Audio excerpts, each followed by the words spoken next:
Imagine a world of absolute, crushing darkness. Millions of years of silence, broken only by the drip of limestone water. Deep inside a Mexican cave system, a small fish darts through the water. It looks normal at first until it turns. There is no eye, not even a socket. Where a shimmering lens should be, there is only smooth, pale skin. Now, fly across the world to the dense forests of New Zealand. A bird the size of a chicken probes the dirt. It has feathers like hair and a beak like a needle. It senses a predator nearby. Does it take to the sky? No. It can't. Its wings have shriveled into tiny, useless nubs buried under a coat of brown fluff. In school, we were taught that evolution is an upward climb, a ladder. We're told nature is constantly leveling up, adding sharper teeth, faster wings, and better eyes. But what you're looking at isn't a mistake. It's not a failure of nature.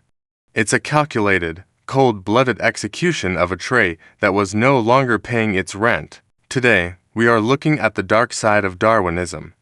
We're exploring why nature sometimes decides that the best way to move forward is to throw its most precious gifts overboard. Welcome to the peculiar science of lazy evolution. For over a century, the word evolution has been synonymous with improvement. We picture a fish crawling onto land, a monkey standing upright, a brain getting bigger and more complex. We view life as an arms race where the only way to survive is to add more bells and whistles. But here at Animal Lover Planet, we like to look closer at the shadows. Because the truth is, evolution doesn't care about progress. It doesn't care about being fancy, or smart, or even better in a human sense. Evolution has one single, ruthless goal: efficiency. If a trait, no matter how incredible it is, starts costing more than it's worth, evolution will delete it. Think of an organism like a high-stakes business. Every organ, every limb, every sensory system is an employee. And in the world of biology, the currency is calories.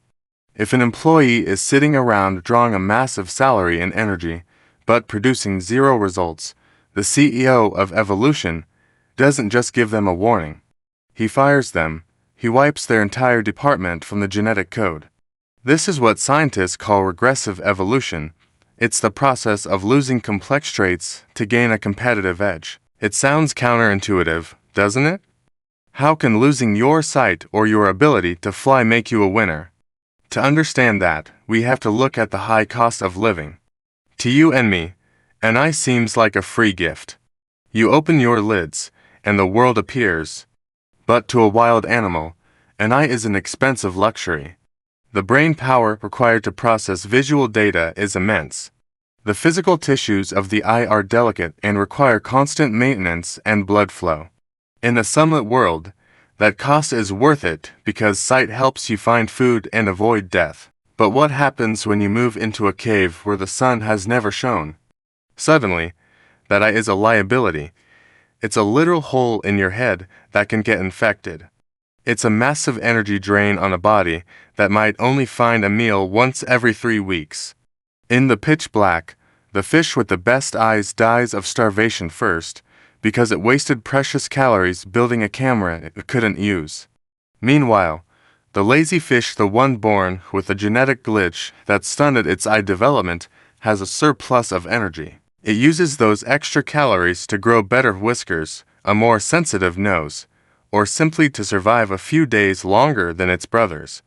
Over thousands of generations, the glitch becomes the standard.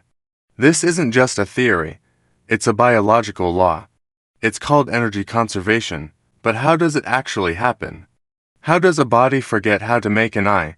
It's like a light switch. Inside the DNA, there are master control genes. Think of them as the foremen on a construction site. They tell the other genes when to start building a wing or a lens. When an environment changes and a trait is no longer needed, a mutation can occur that flips that switch to OFF. The blueprints are still there, buried deep in the genetic basement, but the construction crew never shows up for work. And this is where it gets disturbing. Once that switch is off, the trait starts to wither. If it stays off long enough, the blueprints themselves begin to rot. This is why some losses are permanent, but eyes are just the beginning. To see the true laziness of nature, we have to look at the sky. Birds are the masters of the air. Flight is perhaps the most incredible physical feat in the animal kingdom. It allows creatures to travel thousands of miles, escape almost any ground predator, and scout for food across vast territories. So why on earth would a bird choose to stop? If you visit the islands of New Zealand or the Galapagos, you'll find a strange collection of critters: the kiwi, the kakapo, the flightless cormorant. The story of the kakapo is particularly haunting. It's a parrot, the world's heaviest parrot. It has wings, and it even tries to use them occasionally, but it just ends up tumbling awkwardly to the forest floor. It has forgotten how to be a bird. Why? Because for millions of years, these islands had no land mammals. No cats, no rats, no foxes. The only predators came from the sky. If you were a bird on these islands, the safest place wasn't the air, it was the thick, tangled undergrowth of the forest floor. Flight is the most energy-intensive activity a living creature can perform. A bird's chest muscles are massive engines that require an incredible amount of fuel. If you don't need to fly to find food, and you don't need to fly to stay alive, then keeping those massive flight muscles is like driving a gas-guzzling semi-truck when a bicycle would do. Evolution looked at the kakapo and the kiwi and decided to downsize. Their wing bones shrank. Their feathers changed from aerodynamic blades into soft, fur-like insulation. Their heavy chest muscles vanished, replaced by larger stomachs to digest more plants. They became lazy because being lazy was the most efficient way to dominate their environment. But there's a dark side to this efficiency. When humans arrived on these islands, bringing cats and dogs with them, these lazy birds were trapped. They had traded their escape pods for better digestion, and they had no way to buy them back. This brings up a chilling question: is evolution a one-way street? Can a species ever get its lost traits back? In science, there is a concept called Dollo's law. It states that an organism cannot return, even partially, to a previous stage enjoyed by its ancestors. Think of it like this: it's much easier to break a watch than it is to build one. Evolution is great at breaking things. A single mutation can shatter a complex system. But to put that system back together, to revolve the intricate lenses, nerves, and muscles of an eye requires thousands of perfect mutations happening in the exact right order.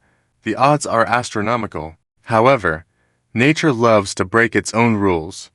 We've seen certain species of lizards lose their limbs and then, millions of years later, seemingly grow them back.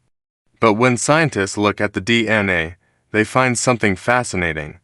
The new legs aren't built with the old blueprints.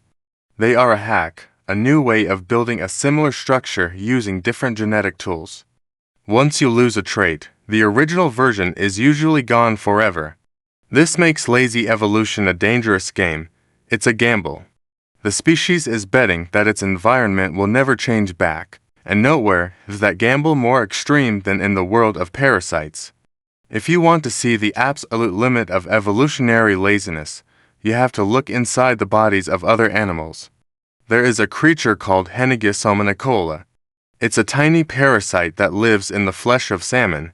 For years, scientists were baffled by it. Why? Because it doesn't breathe. It has completely lost its mitochondria, the powerhouse of the cell that every other multicellular animal on Earth uses to process oxygen. It has shed the very machinery of aerobic life. Why? Because it lives in an environment where oxygen is scarce, and it simply doesn't want to pay the energy bill for a breathing system it barely uses. It has become the only known animal to live entirely without oxygen. Then there are tapeworms. They have no mouth. They have no digestive tract. They have no eyes. They are essentially just a long, flat ribbon of reproductive organs. They don't need to hunt. They bathe in their host's digested food. They don't need to see. They live in a world of warm, dark guts. They have stripped themselves down to the absolute bare essentials. They are the minimalists of the biological world. It makes you wonder. If evolution is so eager to shed useless traits, What about us? What is the human body currently trying to throw away? Look at yourself in the mirror. You are a walking museum of lazy evolution.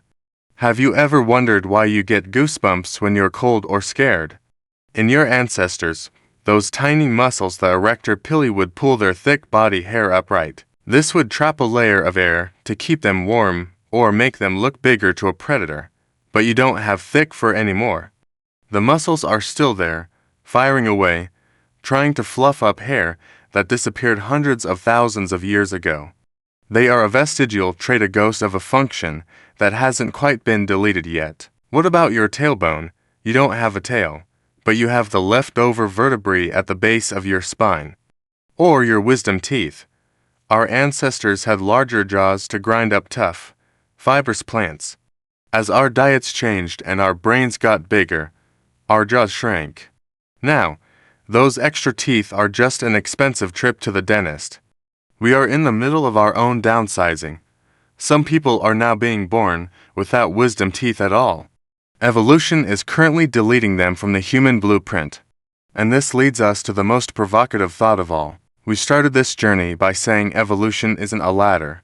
If it's not a ladder, what is it? Think of it as a river. A river doesn't try to climb a mountain. It takes the path of least resistance. It flows around obstacles. It finds the easiest, most efficient way to get to the ocean. Sometimes, that path requires growing a massive brain and building civilizations. But other times, the path of least resistance leads into a dark cave where the best thing you can be is blind, pale, and lazy. We often think of ourselves as the pinnacle of evolution because we are so complex. But in the eyes of nature, complexity is a badge of honor. It's a burden. If a microbe can survive and reproduce better than a human by being a simple, single-celled speck, then in the grand tally of the universe, the microbe is winning. Understanding lost traits changes how we look at conservation. When we lose a species like the kakapo, we aren't just losing a bird. We are losing a unique, millions of years old experiment in efficiency. We are losing a specialist that figured out how to survive by doing less. In a world that is rapidly changing due to climate change and habitat loss, the lazy specialists are the most at risk. They have traded their flexibility for efficiency. They have specialized so deeply into their niches that they have no backup traits left. Evolution is not a storyteller. It doesn't care about a hero's journey from simple to complex. It is a blind accountant, constantly balancing the books of life, looking for ways to cut costs and maximize returns. The blind fish in the cave, the flightless bird in the forest, and the parasite in the gut, they aren't failures. They are the ultimate survivors. They have mastered the art of letting go. They remind us that sometimes, the smartest way to move forward is to leave a part of yourself behind. In the vast, sprawling history of life on Earth, we are all just trying to find the most efficient way to exist. And as we've seen today, sometimes lazy is just another word for brilliant. Thank you for exploring the strange corners of the natural world with us. If you want to keep uncovering the mysteries of the animals we share this planet with, make sure to subscribe and stay tuned to Animal Lover Planet, because the more we look, the more we realize nature doesn't make mistakes. It just makes adjustments. Stay curious.